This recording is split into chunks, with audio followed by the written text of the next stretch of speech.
सर्वांचे पुन्हा एक वार मनपूर्वक हार्दिक हार्दिक स्वागत करत आहे. देवाचे आभार उपकार मानतो की त्याने पूर्ण आठवडाभर आपल्याला सांभाळलं, हा 7वा दिवस देखील दाखवला आणि त्याच्या नामस्मरणामध्ये एकत्रित आपल्याला केलेला आहे. म्हणून आपण सर्वप्रथम देवाला विनंती करूया की त्याचं वास्तव्य आपल्याला लाभावं, जेणेकरून आजचा अभ्यासक्रम जो आहे, आजचा संदेश जो आहे, देवाचं वचन आणि वाणी जी आहे ती त्याच्या गौरवासाठी असेल आणि आपल्या सर्वांच्या आत्मिक लाभासाठी असेल. आपण गुडघे टेकू, प्रार्थना करू. समर्थ सगाधीश परमेश्वर, जिवंत देव बाप्पा, आज आम्ही तुमच्या चरणी आलेलो आहोत. आम्हाला तुमची गरज आहे आणि आम्ही तुमचे आभार उपकार मानतो की तुम्ही आम्हाला ही संधी दिलेली आहे. आम्ही तुमचे आभार मानतो की तुम्ही आज निवडलं की तुम्ही आज आम्हाला जिवंत ठेवावं. आमच्यामध्ये कोणतीही पात्रता नसताना देखील आज आम्हाला एवढा आनंद, एवढा उत्साह, ही संधी मिळत आहे की सर्वश्रेष्ठ अधिकार जो ह्या भूतलावरती स्वर्गामध्ये आहे, त्या अधिकारास संती, त्या अधिपती संती बोलण्याची जी संधी आम्हाला मिळालेली आहे, याच्याबद्दल आम्ही तुमचे आभार उपकार मानत आहोत. प्रार्थना करत आहोत की आजचा अभ्यासक्रम जो आहे तो पुन्हा एक वार आम्ही तुमच्या अधीन आणि स्वाधीन करत आहोत. तुमच्या चरणी आम्ही सर्वजण जमलेलो आहोत. आम्ही ज्ञानाने उन्याशी आहोत. आमची हीच विनंती आहे की आम्हाला तुम्ही शुद्ध अंतकरण द्या. आमच्या पापांची चुकाची दैनंदिन कृपेने क्षमा करा, जेणेकरून हे अंतकरण ज्यावेळेस शुद्ध होईल त्यावेळेस तुमचं वचन आमच्या अंतकरणामध्ये आल्यानंतर आमचं अंतकरण जे होईल ते खंबीर असं असेल. तुमचं आयुष्य जगण्यासाठी आम्ही तयार असतो. जे लोक या ठिकाणी येण्याच्या मार्गावरती आहेत त्यांचे मार्ग मोकळे करा. सर्वांच्या अंतकरणासंती बोला. आज मी नाही तर देवान आमच्या अंतकरणासंती बोलावं, कारण की नम्र प्रार्थना येशूच्या नावे मागतो, म्हणून तुम्ही ऐका. आमेन. जसं आपण मागच्या आठवडी शिकलो की प्रत्येकाची प्रेमाची भाषा असते. त्या प्रेमाच्या भाषेमध्ये त्या व्यक्तीसंती बोललं की त्या व्यक्तीला जरी एखादी गोष्ट अवघड किंवा कठीण वाटत असेल करण्यासाठी, तर ती गोष्ट करण्यासाठी त्या व्यक्तीला सोपी जाते. आणि म्हणून ती भाषा बोलणं फार गरजेचं आहे. आपल्याला मागच्या आठवडी जे देवाच्या मदतीने जी भाषा आपल्याला कळाली, प्राथमिक प्रेमाची भाषा आणि द्वितीय प्रेमाची भाषा, त्या प्रेमाच्या भाषा बोलण्यासाठी असतात, जेणेकरून आयुष्य जगण्यासाठी एकामेकांसंती आयुष्य जगण्यासाठी सोपं जावं. पण तरी देखील आपण पाहत आहोत किंवा असं आपल्याला अनुभव येईल की जरी आपण प्रेमाने बोललो तरी विचार पटत नाहीत, जुळत नाहीत, असं होऊ शकतं. म्हणून आजचा संदेश जो आहे तो अत्यंत गरजेचा आहे. तो संदेश म्हणजे वादविवाद होत असताना, मग ते वादविवाद आई वडील आणि लेकरं, वादविवाद होत असताना मग ते दोन भाऊ असतील, वादविवाद होत असताना म्हणजे मग त्या दोन बहिणी असतील, वादविवाद मग सासू सासरे आणि सून यांच्यामध्ये असेल, किंवा जावई आणि सासू सासरे यांच्यामध्ये असेल, किंवा दोन मित्र असतील, दोन मैत्रिणी असतील, दोन शेजारी असतील, दोन व्यक्ती जे कामाच्या ठिकाणी एकत्र काम करतात त्यांच्यामधलं नातं असेल. तर सगळ्यांसाठी हे जो अभ्यासक्रम आहे, हा अभ्यासक्रम सगळ्यांसाठी महत्वाचा आहे, कारण की याच्यामध्ये आपल्याला नियमांचं पालन करायचंय. जर हे नियम आपण पाळले तर जितके वादविवाद आहेत ते वादविवाद खूप प्रमाणामध्ये कमी होतील आणि प्रत्येक प्रश्नाचं उत्तर आणि तुमच्या शंकेचं निरसन या नियमाच्या पालनाद्वारे होईल. तर वादविवाद जे होतात, तर सुरुवात कशी करायची? कल्पना करा की पतीने पत्नी आहेत. आपण ह्या सगळ्या पायऱ्या बघितल्या, बरोबर? आपण पहिली पायरी की बाबा संयम आणि प्रेम पाहिजे व्यक्तीमध्ये, मग त्याच्या आयुष्यामध्ये लग्न आहे का हे पाहिलं पाहिजे, मग त्याच्यानंतर त्यानं स्वतःची तयारी केली पाहिजे, मुलगा असू दे मुलगी असू दे, मग जरी तयारी असली तर ही वेळ आहे का बाबा लग्न करायची, किंवा मग त्याच्यानंतर मध्यस्थी, देवभिरू मध्यस्थी गाठायचा, जेणेकरून योग्य स्थळ तुमच्या मुलग्यासाठी मुलगीसाठी मिळेल. मग त्याच्यानंतर ते दोघं एकत्रित येतात. हा टप्पा फार महत्वाचा. ह्या ठिकाणी अंतकरण लगेच त्या व्यक्तीला देऊन चालणार नाही. पडताळणी व्यवस्थित करायची आणि मगच आपण पुढं साखरपुड्याला पुढे सरसावतो. साखरपुडा जरी झाला तरी त्याचा अर्थ असा नाही की लग्नासाठी होकार आहे. साखरपुड्यानंतर देखील जर तुम्हाला वाटलं की समोरची व्यक्ती जी आहे ती समोरची व्यक्ती आपल्या मुलग्यासाठी मुलगीसाठी योग्य नाही, तर तुम्ही साखरपुड्यानंतर देखील म्हणू शकता की आम्हाला विवाहामध्ये पुढे वाटचाल करायची नाही. बरं, त्याच्यानंतर जर होय झालं, ठरलं, सगळ्या गोष्टी व्यवस्थित झाल्या, मग विवाहाची तारीख वगैरे आपण ठरवतो. विवाह एकदम साध्या पद्धतीनं साजरा करायचा, सोहळा पार पाडायचा, जेणेकरून जे लोक त्या ठिकाणी येतील, जे विधर्मी लोक त्या ठिकाणी येतील, जे लोक सत्यात नाही ते लोक त्या ठिकाणी येतील, त्यांना ख्रिस्त दिसला पाहिजे.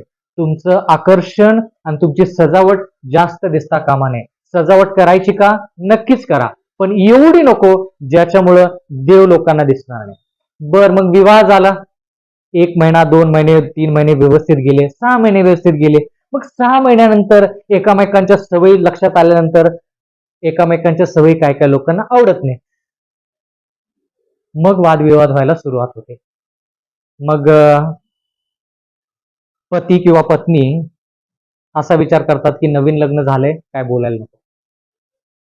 मग ते सातत्यानं तो त्रास संकट सहन करत करत करत करत करत करत 1 वर्ष निघून जातं, मग 2 वर्ष निघून जातात, आणि मग शेवटी त्यांना सहन होत नाही. मग ते म्हणतात की नाही बाबा, आता हे 2 वर्ष मी सहन केलं, मला आता जास्त सहन होत नाही, मला ह्या गोष्टी बोलल्याच पाहिजे. आणि मग ते काय करतात, मला तुमच्याशी बोलायचं आहे किंवा मला तुझ्याशी बोलायचं आहे असं म्हणून सरळ भांडायला सुरुवात करतात. अचानक एक दिवशी आवाज उंचवला जातो, राग येतो, आणि मग त्या ठिकाणी शब्दांची फेकाफेक सुरू होते. आता जरा लक्ष द्या. जर तुम्हाला एखाद्या गोष्टीविषयी वाईट वाटत असेल तर तुम्ही ज्या व्यक्तीकडून तुम्हाला त्रास झालेला आहे त्या व्यक्तीकडे जायचं आणि त्या व्यक्तीला म्हणायचं, डोळ्यात डोळे त्या व्यक्तीकडे बघून त्या व्यक्तीचं लक्ष स्वतःकडे घेऊन म्हणायचं, मला तुझ्याशी बोलायचं आहे, मला माझ्या अंतःकरणामध्ये ओझं आहे आणि ते ओझं मला तुम्हाला सांगायचंय किंवा तुला सांगायचंय. प्रेमाने बोलायचं, पूर्ण अंतःकरणाने बोला, म्हणजे समोरच्या व्यक्तीला कळेल की काहीतरी गंभीर गोष्ट झालेली. आरडाओरड करायची गरज नाही, राग दाखवायची गरज नाही. सुरुवात काय करायची, त्या व्यक्तीचं लक्ष वेधून घ्यायचं, त्या व्यक्तीचं लक्ष वेधून घ्यायचं, म्हणायचं की मला तुमच्याशी फार महत्वाचं बोलायचं आहे. कळकळीनं ते शब्द बोलले की मग समोरच्या व्यक्तीला वाटतं की नक्कीच काहीतरी गंभीराची गोष्ट घडलेली आहे, मला ह्या व्यक्तीला वेळ देणं गरजेचं आहे. ठीक आहे. बर, सुरुवात कशी करायची हे तुम्हाला सांगितलं. मग ती सुरुवात करत असताना जर तुम्हाला दोष एखाद्या व्यक्तीचा दाखवायचा असेल, पतीचा दाखवायचा असेल किंवा पत्नीचा दाखवायचा असेल, तर तुम्ही त्या व्यक्तीच्या चुका दाखवण्याच्या अगोदर हे लक्षात ठेवायचं की तो व्यक्ती देखील तुमच्या चुका दाखवेल. मग तुम्हाला त्या चुका सहन करण्याची ताकद आहे का, तुमची इच्छा आहे का की ज्या व्यक्तीनं तुमचे दोष दाखवलेत त्या व्यक्तीला तुम्ही म्हणाल, हा माझे पण दोष आहेत, मी तुमचे दोष दाखवले, तुम्ही माझे दोष दाखवले, आपण एकमेकांचे दोष काय करूया, स्वीकारूया. ही वृत्ती मनामध्ये पाहिजे. ही वृत्ती मनामध्ये बहुतांश लोकांच्या मध्ये नसते. लोक वादविवाद का करतात? आजकाल बहुतांश वेळेस दुसऱ्यांना दोष दाखवण्यासाठी, स्वतःचे दोष लपवण्यासाठी. आता काय परिस्थिती होते ते सांगतो. एखाद्या व्यक्तीने चुकी केली की तो काय करतो किंवा ती काय करते, मुलगा किंवा मुलगी, माझे दोष झाकायचे तर दुसऱ्यांचे दोष दाखवायचे, म्हणजे लक्ष कोणाकडे जाईल, दुसऱ्यांच्या दोषांकडे जाईल, माझ्या दोषांकडे लक्ष येणार नाही. हे खेळ खेळला जातो मनातल्या मनात, त्याला इंग्लिशमध्ये माइंड गेम म्हणतात. हा खेळ खेळला जातो. माझे दोष दिसायला नको म्हणून काय करायचं, लक्ष लोकांचं वेगळीकडे केंद्रित करायचं, दुसऱ्यांचे दोष दाखवायचे. पण जर तुम्हाला वादविवादातून समेट करायचंय, एकत्र यायचंय, भांडणं थांबवायचे आहेत, सुखी आयुष्य जगायचंय, तर तयारी ठेवायची की मी जर दोष दाखवत आहे तर तोही व्यक्ती मला दोष दाखवेल, मी ते दोष स्वीकारायला तयार आहे का, ह्या प्रश्नाचं उत्तर पहिलं तुमच्याकडे पाहिजे. ह्या प्रश्नाचं उत्तर जर तुमच्याकडे नसेल, तुम्ही जर तयार नसाल, तर भांडणं जास्तच होऊ शकतात. बरोबर का? त्या व्यक्तीला तुम्हाला दोष दाखवायचे आहेत का? कारण की त्या व्यक्तीने ते दोष स्वीकारावे. त्या व्यक्तीची पण तशीच इच्छा असते की तुम्ही दोष दाखवता, मीही तुमचे दोष दाखवतो, तुम्ही काय करा, ते दोष स्वीकारायला तुमची तयारी पाहिजे. बर, ठीक आहे. आता भांडणाच्या अगोदर तयारी करायची. तुम्ही मुष्टियुद्ध बघितलंय का? मुष्टियुद्ध म्हणजे काय? बॉक्सिंग. तिथं ते हँड ग्लोव्ह घालतात आणि मग दाताला पण काहीतरी लावतात आणि मग ते तयारी करतात. कधी तयारी करतात? रिंगणात उतरल्यावर का रिंगणात उतरायच्या अगोदर? उतरायच्या अगोदर, बरोबर का? तशी भांडणामध्ये रिंगणात उतरायच्या अगोदर तुम्ही तयारी करायची. कसली तयारी? बाबा, त्या व्यक्तीचे मी दोष दाखवणार आहे, माझेही दोष मला दिसले पाहिजेत. मनाची तयारी केल्याशिवाय तुम्ही रिंगणात उतरायचं नाही. कारण की काय होईल, रिंगणात उतरला आणि त्या व्यक्तीने जर तुम्हाला मुष्टियुद्धामध्ये म्हणजे रिंगणामध्ये उतरल्यानंतर दोष दाखवले, मग ते आपल्याला सहन होत. दोष दाखवणं सोपं आहे, दोष स्वीकारणं फार अवघड आहे. हा वादविवादामध्ये मुख्य मूळ मुद्दा असतो. म्हणून तयारी कशी करायची? बाबा, मी पण तयार आहे. तर तयारी म्हणजे काय? याकूब याचा 5वा अध्याय 16 वचन. याकूब याचा 5वा अध्याय 16 वचन.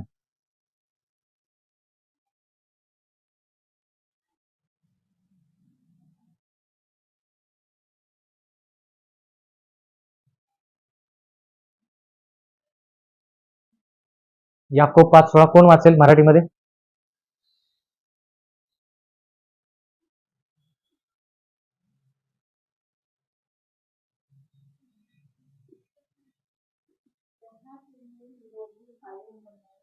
तेव्हा तुम्ही निरोगी व्हावे. म्हणजे तुमच्यातली रोगराई जी आहे, रोगराई म्हणजे काय? भांडण, कलह, त्रास, संकट, एकमेकांचे विचार न पटणे, ह्याला म्हणायचं रोग. हा रोग निघून जायचा असेल तर काय केलं पाहिजे? पुढे परत एकदा वाचा. हा हा एकमेकांसमोर कबूल करायचे. म्हणजे काय? तुम्ही मला माझे दोष दाखवले, मी ते स्वीकार करत आहे, जर असतील तर, बरं का. मी तुम्हाला दोष दाखवले, तुम्ही ते दोष स्वीकारलेले आहेत. मग दोघांनी प्रार्थना करायची, असं देवाचं वचन म्हणतं. म्हणजे दोघांच्या मध्ये लीन आणि नम्रता पाहिजे. किती तुम्हाला त्रास झाला असला तरी देखील त्या ठिकाणी तुम्ही स्वतःचे दोष लपवायचे नाहीत किंवा माझे दोष इतके जास्त नाहीत, त्या व्यक्तीचे दोष जास्त आहेत असं म्हणायचं नाही. त्याचे किंवा तिचे दोष जास्त असतील, तुमचे कमी असतील, तरी देखील स्वीकारायला तुम्ही ते तयार पाहिजे. बर, नियम क्रमांक 1 भांडणाची तयारी करत असताना. नियम क्रमांक 1, ज्यावेळेस तुम्हाला वादविवाद करायचा असतो तर तो वादविवाद तुमच्या घरामध्ये होता कामा नये.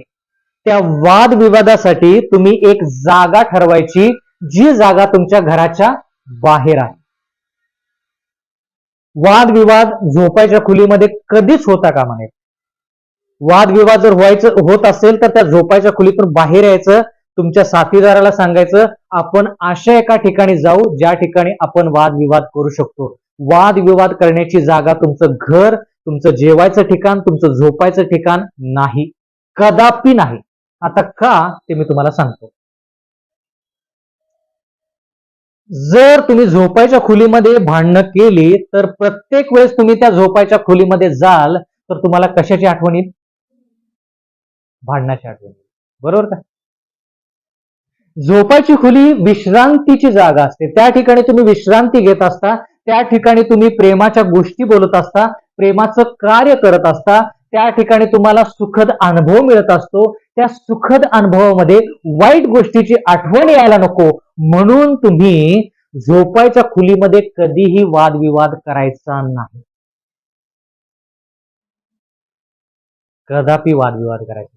तुम्हाला वादविवाद करायचा असेल कुठल्या तरी बगीचेमध्ये जा, नाही तर कुठेतरी डोंगरावरती जा किंवा कुठेतरी अशा ठिकाणी जा ज्या ठिकाणी तुम्ही दररोज जात नाही. का?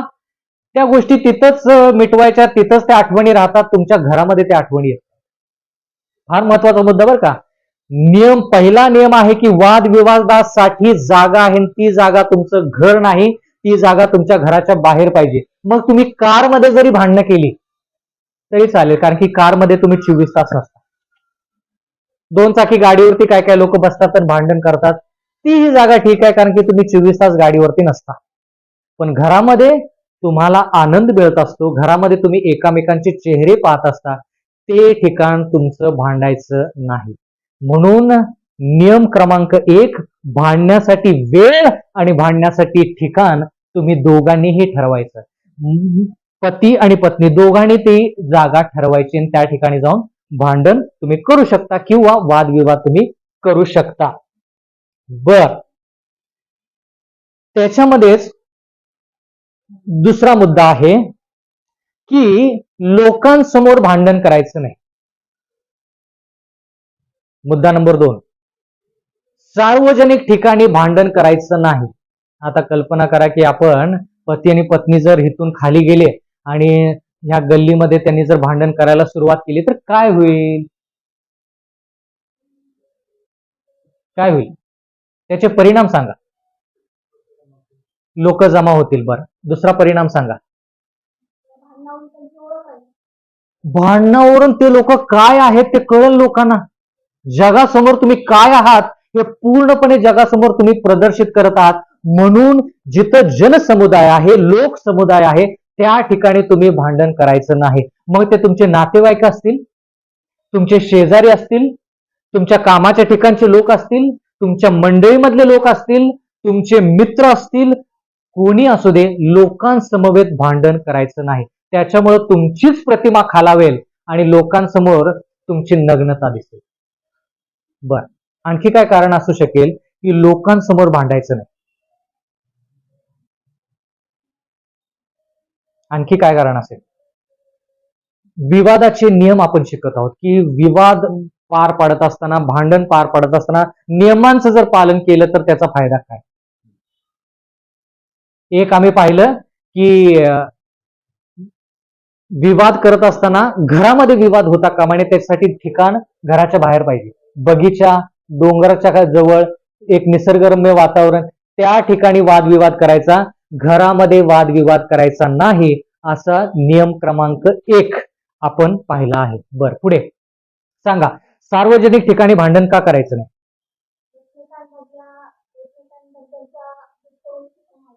गुप्त गोष्टी ज्या तुमच्या दोघांमध्येच राहिल्या पाहिजेत, त्या पूर्ण जगाला कळतात. तोच मुद्दा आहे, फिरून आपण सांगितलेला आहे. आणखी काय? सार्वजनिक ठिकाणी जिथं लोक जमलेले आहेत त्या ठिकाणी वादविवाद का करू नये? जरा लक्ष द्या. हा, म्हणजे लोक काय करतात, बाजू घेतात. आता पत्नी जर म्हणाली की हा माझा पती आहे आणि मला खूप त्रास दिला ना, असा छळ केला आणि तसा छळ केला. लोक समुदायामध्ये पुष्कळ वेळेस पुरुष असतात की महिला असतात? घोळक्यामध्ये महिला जास्त असतात का पुरुष? पुरुष. सार्वजनिक ठिकाणी पुरुष जास्त असतात. पुरुष कोणाची बाजू घेतील?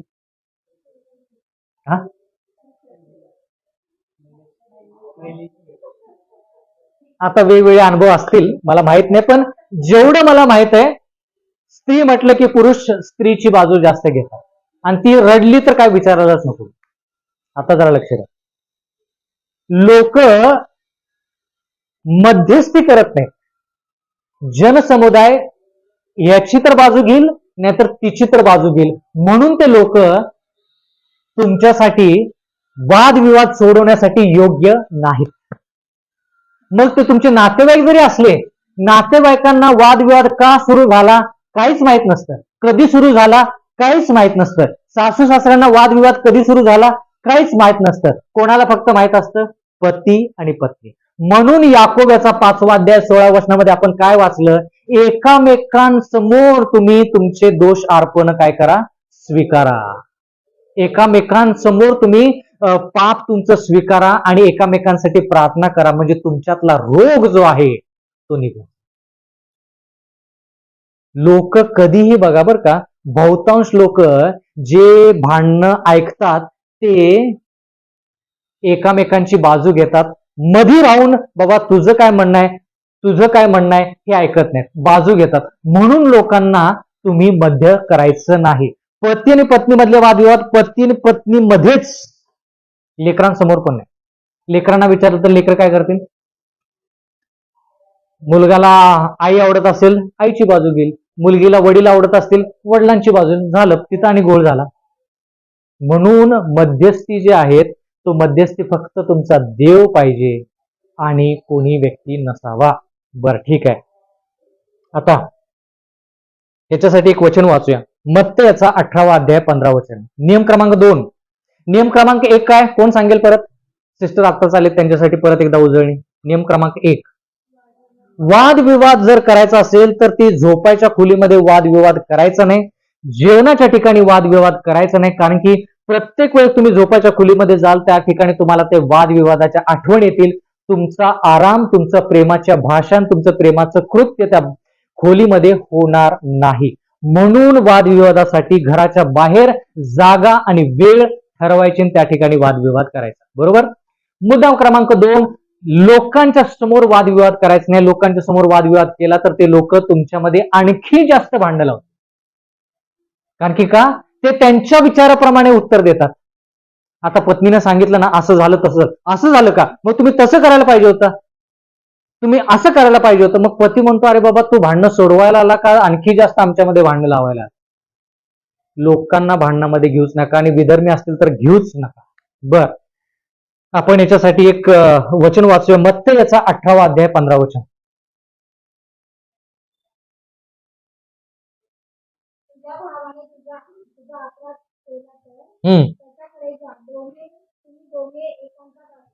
दोघे एकांतात असताना. बघा इथं देवाच्या वचनामध्ये 2 भावाविषयी सांगितलेलं आहे. तेच पती आणि पत्नीसाठी पण आहे, तेच 2 मित्रांसाठी पण आहे, तेच 2 शेजाऱ्यांसाठी आहे. एकांतात असताना. एकांतात म्हणजे काय? जनसमुदायामध्ये ज्या वेळेस तुम्ही आणि ते चांगल्या संभाषणामध्ये असताना त्या व्यक्तीला प्रेमानं सांगा. त्या व्यक्तीला म्हणावं की मला तुझ्याशी काहीतरी बोलायचंय आणि कळकळीने सांगा. त्याचं लक्ष वेधून घ्या, तिचं लक्ष वेधून घ्या. मग कळकळीने सांगितलं की त्या समोरच्या व्यक्तीला पण कळेल की बाबा खरंच काहीतरी गांभीर्याची गोष्ट झालेली आहे. त्या डोळ्यामध्ये मला दिसतं की या व्यक्तीला काहीतरी त्रास होत आहे. आता जरा लक्ष द्या, सर्वांचं लक्ष आहे. महत्वाचा मुद्दा आहे, जरा सखोल विचार आहे, पण लक्ष दिलं तर लक्षात येईल. ज्यावेळेस तुम्ही त्या व्यक्तीकडे जाताना म्हणता की मला त्रास होतो, तर त्या व्यक्तीला असं म्हणू नका तुम्ही ते केलं म्हणून मला त्रास व्हायला लागलाय. तुम्ही असं म्हणा मला त्रास होतोय, पण तुम्ही ते केलं म्हणून होतंय का माहित नाही मला, पण मला ह्या गोष्टीचा त्रास झालेला आहे. तुम्ही ते केलं नसेल पण मला त्रास झालेला आहे. 2 गोष्टीमध्ये फरक आहे. फरक कळला का? तुम्ही तसं केलं म्हणून मला त्रास झाला, चुकीचं आहे.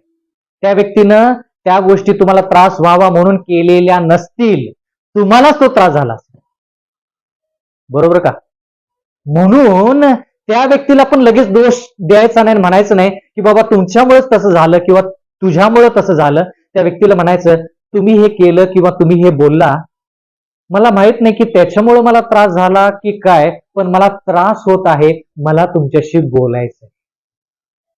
मग त्या व्यक्तीला पण वाटेल अरे बाबा दोष लगेच ती व्यक्ती दाखवत नाही मला फक्त म्हणते की त्या व्यक्तीला त्रास झालेला आहे, त्या व्यक्तीला त्रास झालेला आहे, तो असेल ती असेल. मग तुम्ही बोलायसाठी काय करू शकता? एकत्र येऊ शकता. बोलायला कळालं का? महत्वाचं आहे. तुमच्यामुळे झालं असं म्हणू नका. मग त्या व्यक्तीला वाटेल अरे मी काय केलं? पत्नी असेल पती असेल, डायरेक्ट सरळ त्याला दोष देणं चुकीचं आहे. त्यांना फक्त म्हणायचं ह्या गोष्टीचा मला त्रास झालेला आहे, मला जरा बोलायचं आहे तुमच्याशी. तुम्ही ते केलं नसेल पण मला त्रास झालेला आहे. काय काय लोक भावुक असतात. भावुक असल्यामुळे काय होतात, एखाद्या व्यक्तीने जरा जरी काय केलं तर त्यांना वाईट वाटतं. त्या व्यक्तीचा उद्देश तसा काही नसतो कधी कधी.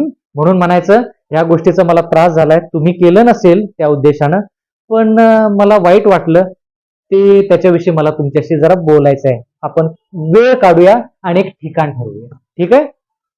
बर, इथं लिहिलंय की भावामध्ये जर दोष असेल, पती पत्नीमध्ये दोष असेल, एकांतामध्ये त्याला गाठायचं, एकांतामध्ये त्याला भेटायचं, म्हणायचं मला तुझ्याशी बोलायचंय. गावभर करायचं नाही. लोक काय करतात, 100 माणसं जर जगात असतील आणि त्या 100 माणसापैकी समोरचा माणूस ज्यानं तुम्हाला त्रास दिलाय तो एक असेल, तर बाकीच्या 99 लोकांना जाऊन सांगतात त्याच्याविषयी, पण त्याला नाही जाऊन सांगतात. ही सर्वात मोठी चूक. आता त्याला सांगितलं तर त्याला फायदा होईल ना, बाकीच्या लोकांना सांग तो सुधरेल का? म्हणून कोणाला सांगायचं? ज्या व्यक्तीला सुधारायचं आहे त्या व्यक्तीला जाऊन सांगायचं, बाकीच्या लोकांना जाऊन सांगायचं नाही. ते चुकीचं आहे. देवाचं वचन म्हणतं एकांतात भावाशी काय करा, समेट केला पाहिजे. बर, ठीक आहे. आता आपण पुढे जाऊया. जर लोकांना तुम्ही मध्ये घेतलं तर काय होते, लोक जास्त तुमच्यामध्ये अग्नी तेल टाकतील आणि ती अग्नीचा भडका आणखीन जास्त होईल. म्हणून लोकांना घ्यायचं नाही. पती आणि पत्नी, वेळ लागेल थोडा, काय हरकत नाही, पण सुरुवात कशी केली? तुम्ही पण दोष दाखवाल, तो ही व्यक्ती तुमचा दोष दाखवेल. तुम्ही दोघे तुमचे दोष स्वीकारण्यासाठी तयार असाल तरच त्या वादविवादामध्ये प्रवेश करायचा, नाहीतर स्वार्थापोटी दुसऱ्याचाच दोष दाखवण्यासाठी आपण वादविवादामध्ये जर गेलो तर तो वादविवाद निष्कर्षापर्यंत पोहोचणार नाही. बर, तयारी झाली आपली. मुष्टियुद्ध, हँड ग्लोव्ज वगैरे घातले, आपण रिंगणामध्ये उतरलो आपण. आता भांडणाला सुरुवात करत असताना नियम क्रमांक 1. बरं, आता जरा पुढे जायच्या अगोदर तुम्हाला सांगू द्या की लोक जर एकमेकांसाठी विचार करत असतील, विचार विनिमय करत असतील, तर त्याला भांडण म्हणत नाहीत. ते फक्त विचार करतायत, हे असं करावं का, तसं करावं का, हे असं केलं तर चुकीचं होईल. नाही, पत्नी म्हणते नाही तसंच आपण करूया, पती म्हणतो नाही असं करूया. त्याला वादविवाद म्हणत नाही, त्याला फक्त विचार विनिमय म्हणतात. त्या ठिकाणी हे नियम एवढे लागू पडत नाहीत. पण जर वादविवाद त्रास व्हायला लागलाय आणि शेवटी तुम्हाला पर्यायच नाही, तुम्हाला बोललंच पाहिजे, या परिस्थितीमध्ये हे नियम कळालं का? बर, आता रिंगणामध्ये उतरल्यानंतर, समोरासमोर आल्यानंतर मोठ्या आवाजाने बोलायचं नाही. नियम क्रमांक 3 का? 3. नाहीतर असं करा, भांडण सुरू झाल्यानंतर नियम क्रमांक 1 त्याच्यामध्ये मोठ्या आवाजाने बोलायचं नाही. मोठ्या आवाजाने आपण कोणाशी बोलतो? मोठ्या आवाजामध्ये कोणाशी बोलतो?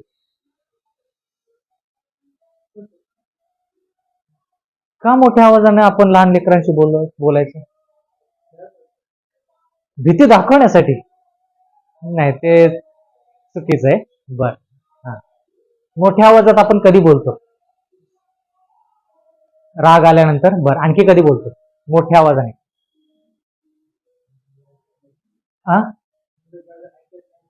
हा, बर, ऐकत नाहीत त्यावेळेस. आणखी कधी बोलतो मोठ्या आवाजाने?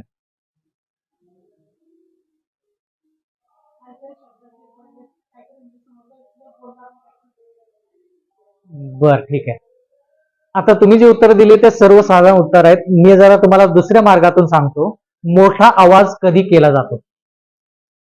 जर मला इथून जो व्यक्ती गल्लीच्या कोपऱ्यावरती उभा आहे त्याला जर बोलवायचं तर मी काय करतो? मोठ्या आवाजानं बोलतो, जेणेकरून त्याला कानामध्ये ऐकायला जावं. बरोबर का? पण जरा आता लक्ष द्या, जो माणूस तुमच्या शेजारी बसलाय, जर तुम्ही मोठ्या आवाजाने बोलला तर तुम्ही त्याला म्हणत आहात तू माझ्या जवळ नाहीस, तू माझ्यापासून लांब आहेस. म्हणजे थोडक्यात त्या आवाजानं आपण जवळच्या माणसाला दूर करत आहोत. बोललेलं कळालं का?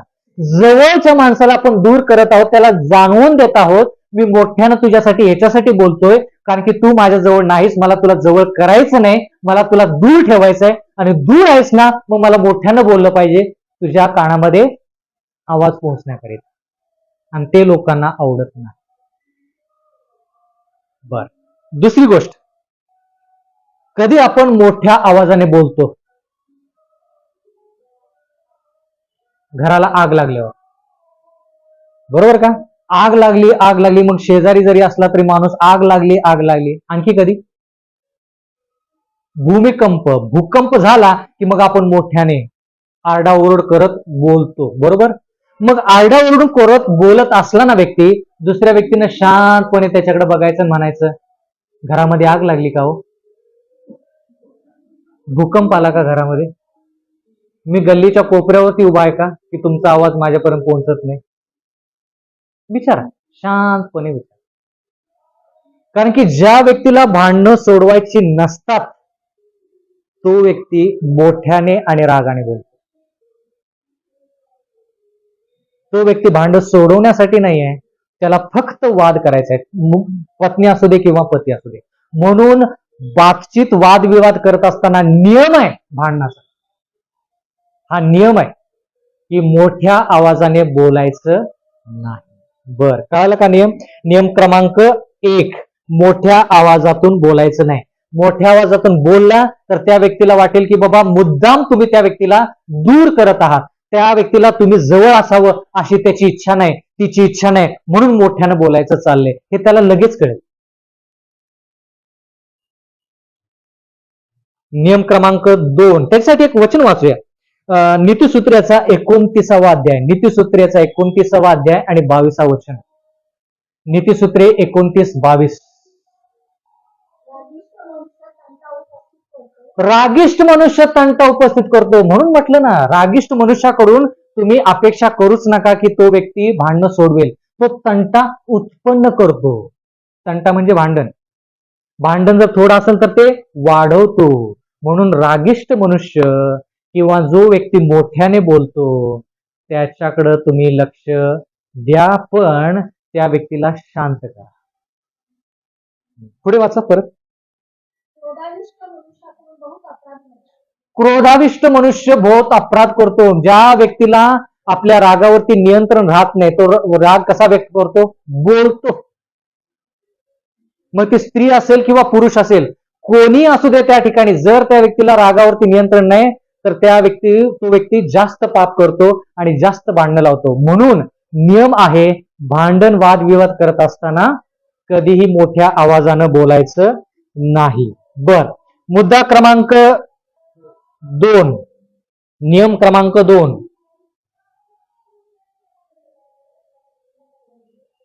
मुद्दा क्रमांक 1, नियम क्रमांक 1, मोठ्या आवाजानं बोलायचं नाही. मुद्दा क्रमांक 2, रागाने बोलायचं नाही. नियम क्रमांक 2, रागाने बोलायचं नाही. नियम क्रमांक 3, नियम क्रमांक 3, समोरच्याचे जे हावभाव आहेत चेहऱ्यावरती किंवा शरीरामधले जे हावभाव आहेत त्या हावभावांचं अनुकरण करायचं नाही. म्हणजे त्यांना असं केलं तर तुम्ही पण असं. अनुकरण करणं चुकीचं आहे. आता जरा उदाहरण बघूया. त्याच्यासाठी आपण एक वचन वाचूया. योहानाचे 3 पत्र, योहानाचे 3 पत्र, 1 अध्याय 11 वचन. योहानाचे 3 पत्र, 1 अध्याय आणि 11 वचन.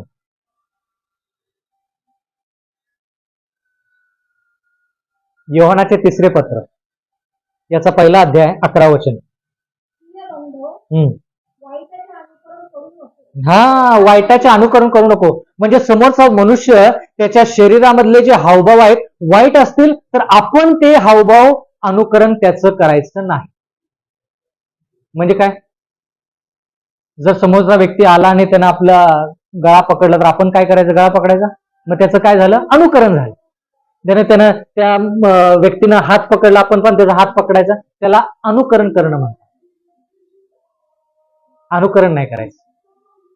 नाहीतर त्या व्यक्तीने काहीतरी फेकून मारलं, आपणही काहीतरी फेकून मारायचं, त्याला म्हणायचं अनुकरण करणं. देवाचं वचन म्हणतं ते साफ साफ चुकीचं आहे. म्हणून रागाच्या भरात मनुष्य काय बोलतो, काय करतो हे लक्ष देऊन, म्हणून नियम काय आहे? पहिला नियम, भांडण करत असताना मोठ्या आवाजात बोलायचं नाही. मुद्दा नंबर 2, रागाने बोलायचं नाही. मुद्दा नंबर 3, समोरच्या व्यक्तीचे हावभाव त्याचं अनुकरण करायचं नाही. जर वाईट हावभाव असतील तर, चांगले हावभाव असतील, प्रेमाने बोलतोय, प्रेमाने बोला, मग त्याचं अनुकरण करा. मग त्याचं अनुकरण तुम्ही नक्की करा. वाचूया पुढे. 3 योहान 1 अध्याय 11 वचन. परत एकदा वाचा. वाईटाचे अनुकरण करू नको, चांगल्याचे कर. मग चांगले हावभाव असतील तर त्याचं अनुकरण नक्कीच करा. त्याच्यामध्ये काही दुमत नाही, त्याच्यामध्ये काही चुकीचं नाही. हा, बर. हा, वाईट करणाऱ्याने देवाना पाहिले नाही. बर. नियम क्रमांक 4, नियम क्रमांक 4, नियम क्रमांक 4, त्या 4थ्या नियमाचं मुद्दा असा आहे की कांदा सोलायचा नाही. लिहू शकता तुम्ही, कांदा सोलू नका. त्याचा अर्थ काय मी तुम्हाला सांगतो. नियम क्रमांक 4, कांदा सोलायचा नाही. कांदा सोलल्यानंतर काय होतं? म्हणून कांदा सोलला की आपल्याला ते वाईट वाटेल, आपल्याला रडू येईल. आता कांदा सोलणे म्हणजे काय ते सांगतो. कल्पना करा की काल सकाळी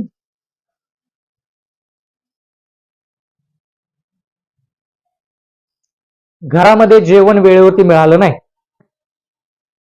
भाजीपालाच उशिरा आला आणि जेवण स्वयंपाक पण उशिरा झाला, जेवण वेळेवरती मिळालं नाही, उदाहरणार्थ.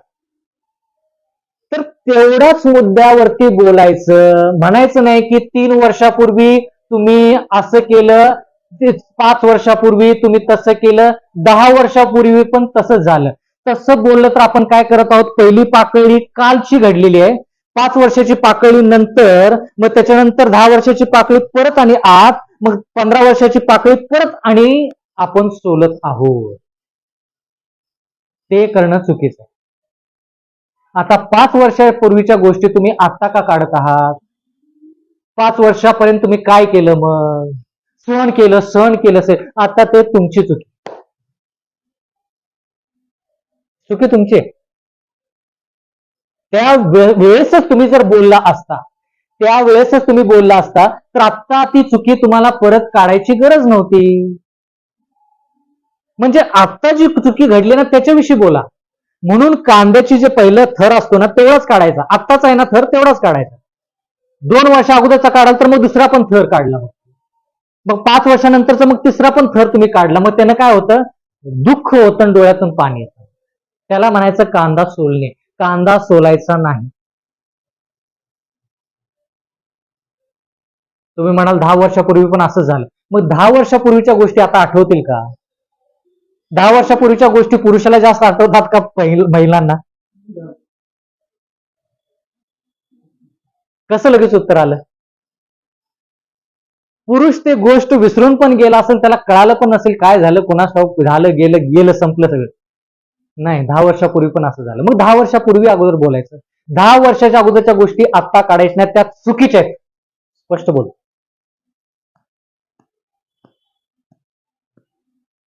5 वर्षापूर्वीच्या गोष्टी आता काढायच्या नाही, कारण की का? बाकीच्या गोष्टी जर आता काढल्या ना आणखीन जास्त दोष दिसतो लोकांना आणि आणखीन जास्त त्यांना वाईट वाटतं. म्हणून अगोदरच्या गोष्टी सध्याच्या वर्तमान काळामध्ये काढायच्या नाहीत. सध्याची काय परिस्थिती आहे तेवढंच फक्त बघायचं, तेवढ्यावरतीच निष्कर्ष काढायचा आणि मोकळं व्हायचं. बोलायला कळालं का? बर, आता जरा लक्ष द्या. त्याच्यासाठी एक वचन वाचूया. नीतिसूत्रेचा 17वा अध्याय आणि 9वं वचन. नीतिसूत्रेचा 17वा अध्याय आणि 9वं वचन. नियम क्रमांक 4 साठी आहे हे.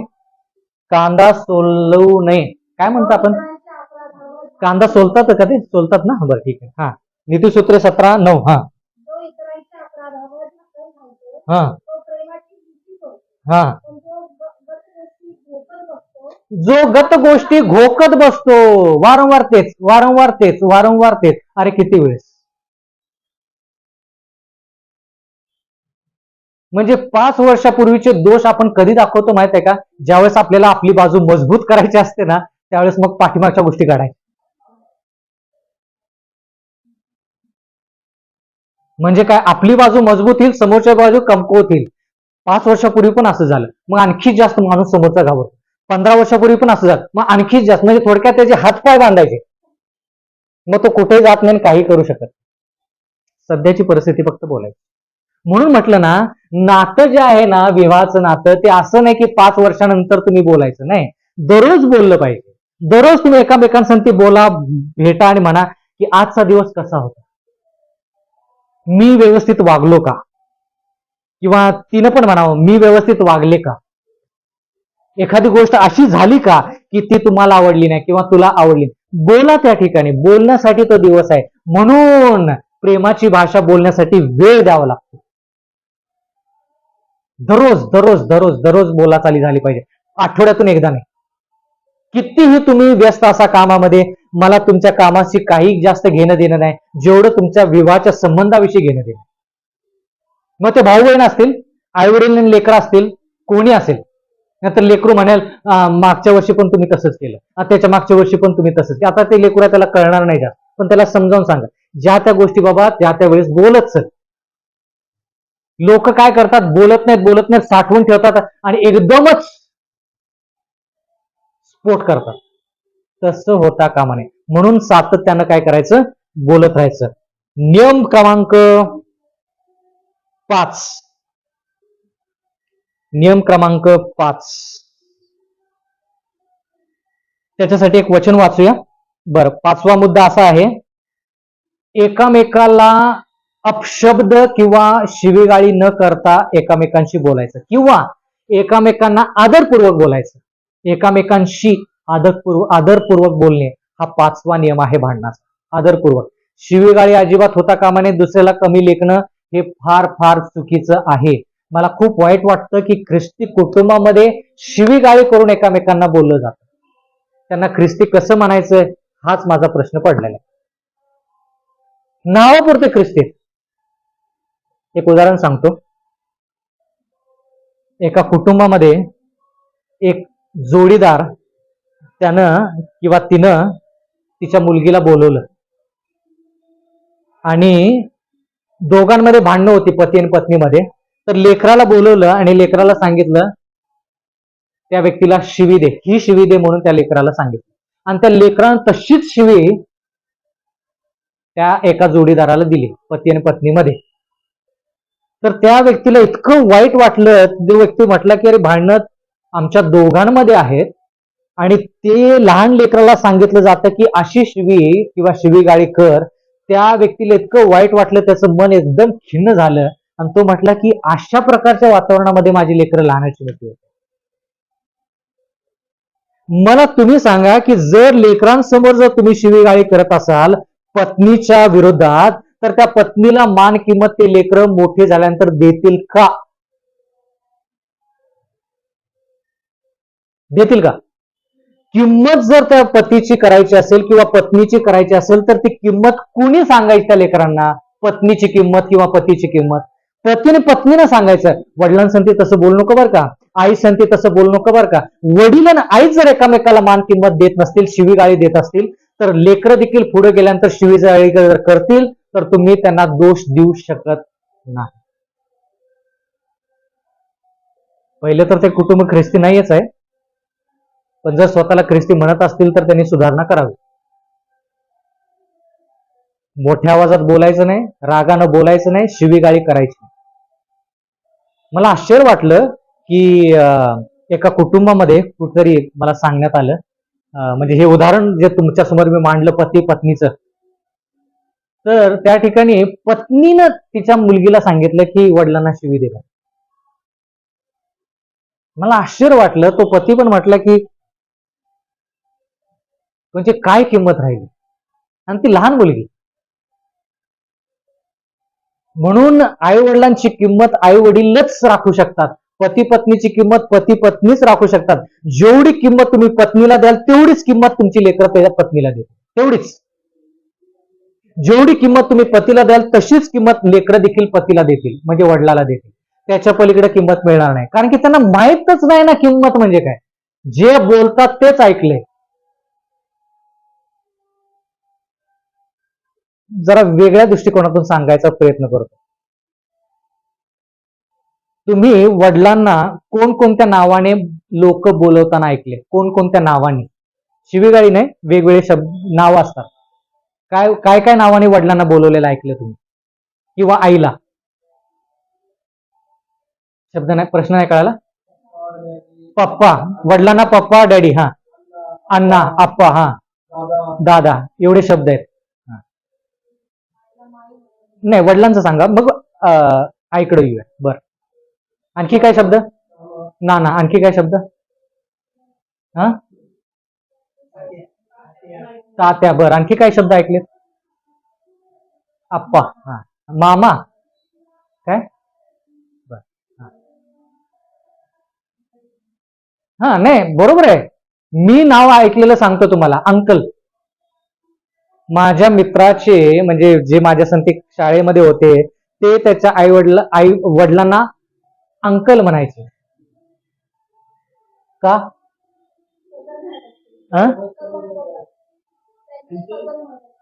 बरं, आणखी काय? म्हणजे कुणीतरी त्यांना अंकल म्हटलं आणि त्या लेकराने तेवढंच ऐकलं, त्यांना वाटलं की ते त्यांचे अंकलच आहे. म्हणजे किती प्रभाव पडला. म्हणजे मोठे झाले तरी अंकल. बरं, आईसाठी वेगवेगळी नावं काय आहेत? आई, मम्मी, बाई. बर, ठीक. बर बर. हा, आणखी काय? मम्मा. हा, माऊली. हा, आणखी काय? अक्का. बर, ठीक आहे, अक्का. आणखी काय? नानी. बर, आणखी काय नाव आहे आईसाठी? आता ह्याच कुटुंबामध्ये त्यांच्या आईचं नाव काकू. आईला.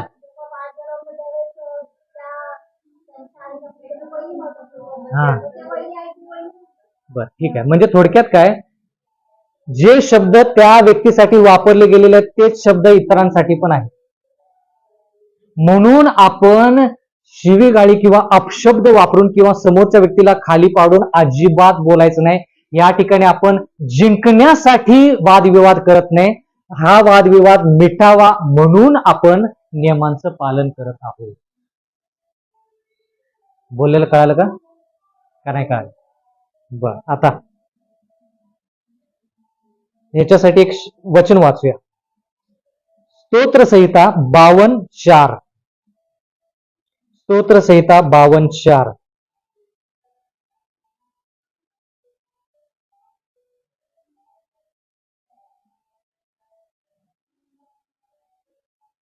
स्तोत्रसंहिता 52:4. असं करा, स्तोत्रसंहिता 64:3 घ्या. दोन्ही वचनं चांगलीच आहेत, पण 64:3 वाचा. स्तोत्रसंहिता 64:3. 64:3.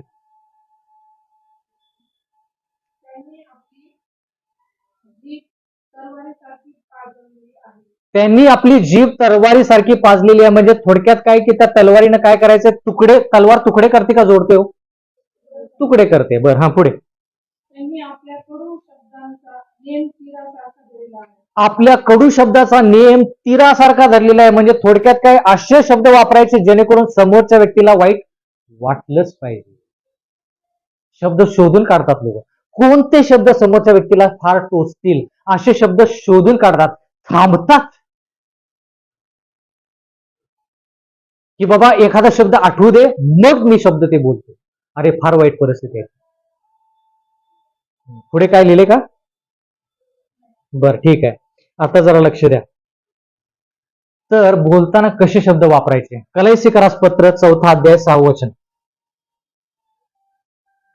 कलैसी करासपत्राचा 4था अध्याय 6वं वचन.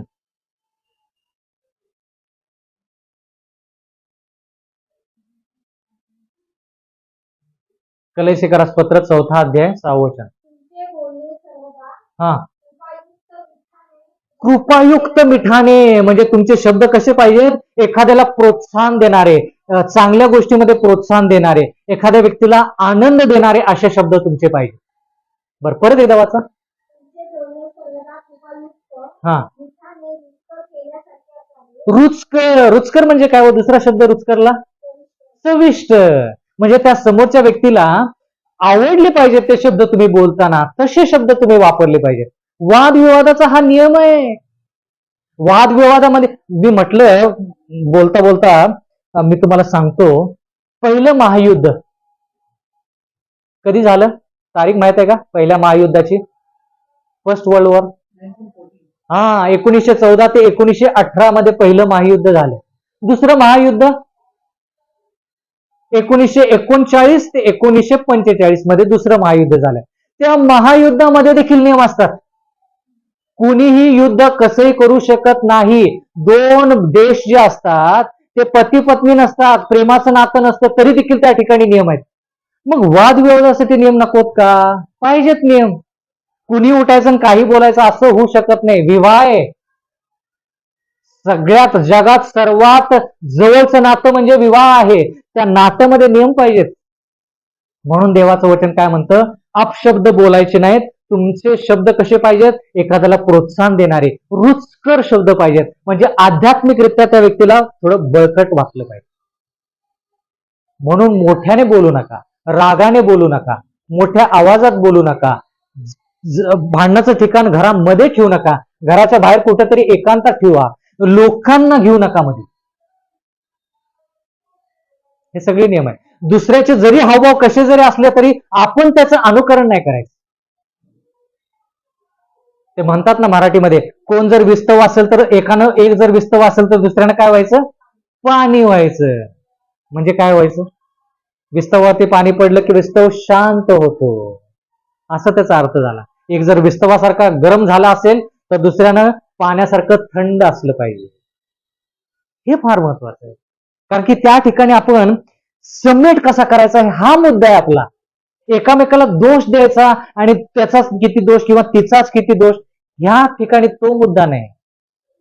म्हणून पाठीमागच्या गोष्टी आणू नका. तो मुद्दा आहे ना, काल घडलाय, परवा दिवशी घडलाय, तोच मुद्दा बोलायचा आणि मोकळं व्हायचं. पाठीमागच्या गोष्टी जर काढल्या तर तो समोरचा व्यक्ती म्हणेल, पाठीमागच्या गोष्टी पाठीमागं सोडवायच्या होत्या, आता त्या सोडवू शकत नाही, तुम्ही त्याचं काय करता ते तुमचं तुम्ही बघा. आणि तो व्यक्ती बोलतो ते बरोबर आहे. मग आता 10 वर्षापूर्वीच्या गोष्टी जर तुम्ही मला विचारल्या, मागच्या वर्षीच्या गोष्टी तुम्ही मला विचारल्या, मला काय आठवणार आहे हो. तुम्ही जर म्हटला ब्रदर तुम्ही असं असं बोलला होता तसं, मला तो व्हिडिओ बघावा लागेल मग की कोणत्या संदर्भामध्ये मी काय बोललो.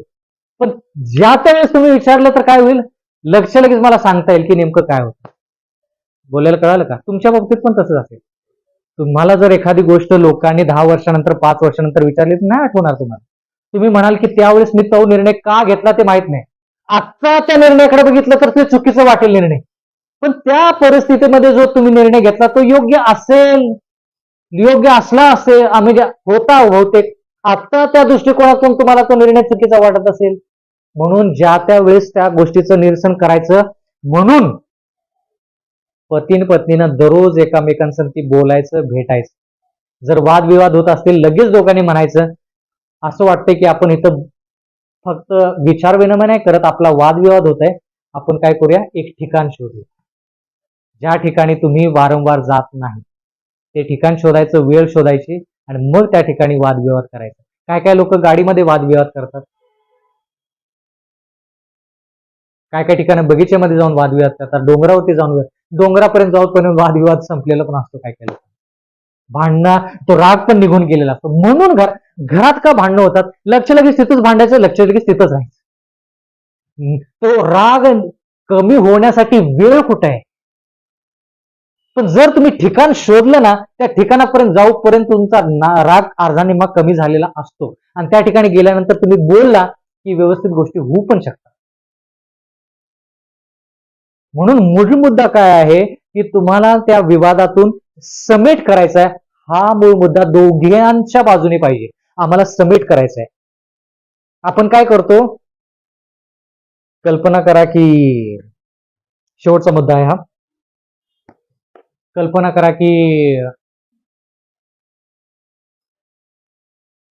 तुमच्या घरातली विद्युत धारा जी आहे ते महावितरण लोकांनी काय केलेली आहे, बंद केलेली आहे. तुम्ही बिल भरलं नसेल, पैसे भरले नसतील, त्यांनी ते तुमची विद्युत धारा बंद केली, लाईट बंद केली.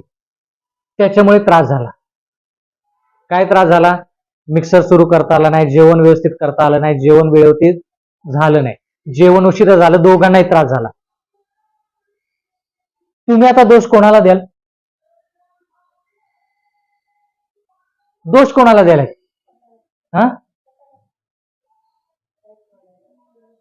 लाईटला दोष द्यायचा आहे. तुम्ही लाईट गेली म्हणून ते तुम्ही काय मसाला बारीक करू शकला नाही आणि मग तुम्हाला वाट्यावरती करावं लागलं, काय तर हाताने करावं लागलं, म्हणून तुम्हाला वेळ झाला, म्हणून तुम्हाला जेवणासाठी. मग आपण काय करतो, जेवणाला वेळ झाला म्हणून आपण कोणाला दोष देतो, पत्नीला किंवा पतीला. तुमचा दोष पती आणि पत्नी नाही, ह्या ठिकाणी तुमचा शत्रू कोण आहे, पती पत्नी. त्याच्यामुळे नाही झालं हे, लाईट गेल्यामुळे झालंय हे. तर लाईट आपण बाजूला ठेवतो, लाईट गेली ते बाजूला ठेवतो, तुम्ही दोषी, तू दोषी. अरे लाईटमुळे ते झालं सगळं. दोष कोणावरती दिला पाहिजे हेही कळलं पाहिजे ना. तो राहिला व्यक्ती बाजूला, ती गोष्ट राहिली बाजूला, दुसरेच दोषी ठरतात त्या ठिकाणी. नका तसं करू. कशामुळे ते झालं ते शोधून काढा ना. उशिरा ते भाजीपाला घरी आला. तो व्यक्ती उशिरा का आला? भाजीपाला मंडईमध्ये गर्दी होती. आता गर्दी होती त्याची चुकी का? तो भाजीपाला घेऊन उशिरा आला, मग आपण काय करतो? त्याला दोषी ठरवतो. मूळ कारण ते नाही ना, मूळ कारण वेगळं काहीतरी आहे. जी गोष्ट दोषासाठी आहे त्या गोष्टी बाजूला सोडतो, आपण एकामेकांना दोष लावत आपण एकामेकांसाठी भांडतो, आणि लाईट आहे तशी प्रत्येक आठवडी जात राहते, आणि प्रत्येक आठवडी आपण एकामेकाला दोष देत राहतो. ती लाईट म्हणते, अरे दोषी मी आहे, तुम्ही नाही, प्रत्येक आठवडी मी जाणार आहे. ठीक आहे, भरपूर काही शिकण्यासारखं आहे, भरपूर काही गोष्टी शिकायच्या आहेत. आज आपण इथं थांबूया आणि पुढच्या आठवडी बाकीच्या लोकांना पण घेऊन या. तुम्ही परत एकदा पुढच्या आठवडी या, सुखी आणि समाधानी होईल. म्हणजे तुम्हाला आणि मला पण कळेल की नेमकं चुकी होती कुठं, आणि आपलं वैवाहिक जीवन आनंददायी होईल. प्रेमाच्या गोष्टी त्या ठिकाणी बोलल्या जातील, दोषार्पण होणार नाही, म्हणजे दोष एकामेकांवरती टाकले जाणार नाही. परमेश्वर आपला सर्वांस आशीर्वाद देव. पवित्र पवित्र असा नदीश परमेश्वर पित्या, आकाश आणि पृथ्वीचे निर्माण करते प्रभू जिवंत देवा, तुझे उपकार मानतो, तुझे आभार मानतो प्रभू, की दिवसभर आमचा तू सांभाळ केलास, हा शाबातीचा आशीर्वाद आमच्या तू लाभून दिलास. येणाऱ्या दिवसामध्ये आम्ही पदार्पण करत असता आठवड्याच्या सुरुवातीला परमेश्वर पित्या, आम्हाला तू सहाय्य कर. येणारा आठवडा आशीर्वादित व्हावा, आम्हाला सहाय्य कर. सर्व पातकापासून, सर्व चुकीच्या गोष्टीपासून आम्हाला दूर ठेव. आमच्यावर तुझी पाखर असू दे, आमच्या सर्वांच्या कुटुंबामध्ये तुझी शांती असू दे परमेश्वर पिता. येथील जमलेल्या प्रत्येक व्यक्तीच्या कुटुंबासाठी, प्रत्येक व्यक्तीसाठी मी प्रार्थना करत आहे. प्रत्येकांचा तू सांभाळ कर प्रभू परमेश्वर पिता. तो वचन, तो सत्य जे का सेवक किंवा दास या ठिकाणी सांगत आहे, त्यांच्या सर्व गोष्टींमध्ये तू आशीर्वादित त्यांना करावंस. त्यांच्या येण्या जाण्या मार्गात तो पवित्र देवीदूतांचं कुंपण असावं, त्यांच्या सेवेमध्ये तो पवित्र आत्म्याचं मार्गदर्शन असावं, आणि अशा प्रकारे त्यांची उन्नती व्हावी, जेणेकरून तुझ्यामध्ये अनेक लोक समर्पित व्हावेत परमेश्वर. आज आमचे सर्व पातके तुझ्या चरणाजवळ ठेवत आहे, आणि आमच्या अपराधांची पापाची क्षमा मागत आहे. मध्यस्थी प्रार्थना करत असताना प्रेमळ पित्या, जे या ठिकाणी आणखी ब्रदर जे दुःखित आहेत, जे त्रासामध्ये आहेत, आजारामध्ये आहेत, प्रेमळ पित्या तुझी पाखर त्यांच्यावर घाल, त्या जखमी आता स्पर्श तू त्यांना कर. आपण जे काही त्रास असेल त्यांच्यातून त्याला बाहेर काढ. तसेच परमेश्वर पित्या सुकुमारी यांच्यासाठी देखील प्रार्थना करत, जे काय ते पडलेले आहेत, जे काय घात झाला असेल, जे काय लागला असेल, प्रेमळ पित्या किंवा जखमी आता स्पर्श त्यांना देखील करावा, त्यांना आरोग्य मिळावे अशी मध्यस्थी प्रार्थना करतात. आमच्या देखील कुटुंबामध्ये जो कोणी आजारी असेल परमेश्वर पित्या, त्या प्रत्येकाच्या कुटुंबातील आजारी व्यक्तीसाठी प्रार्थना करत आहे की त्यांना तू सहाय्य मदत करावी. आपण जे कोणी त्यांची काळजी घेत आहेत त्यांच्यासोबत देखील हो परमेश्वर पित्या. या ठिकाणी जे काय आम्ही परमेश्वर पित्या सत्य शिकत आहोत, हे सत्य शिकत असताना तो पवित्र आत्म्याचं मार्गदर्शन आम्हाला मिळावं अशी मी तुझ्या चरणाजवळ प्रार्थना करत आहे. ज्या कुटुंबामध्ये वादविवाद निर्माण होण्याचे नियम आम्ही पाहत आहोत, वाचत आहोत, ऐकत आहोत प्रभू, हे शिकत असताना आमच्या अंतःकरणामध्ये ते कोरले जाऊ दे प्रभू, जेणेकरून आमच्या कुटुंबामध्ये कोणतेही वादविवाद होऊ नये.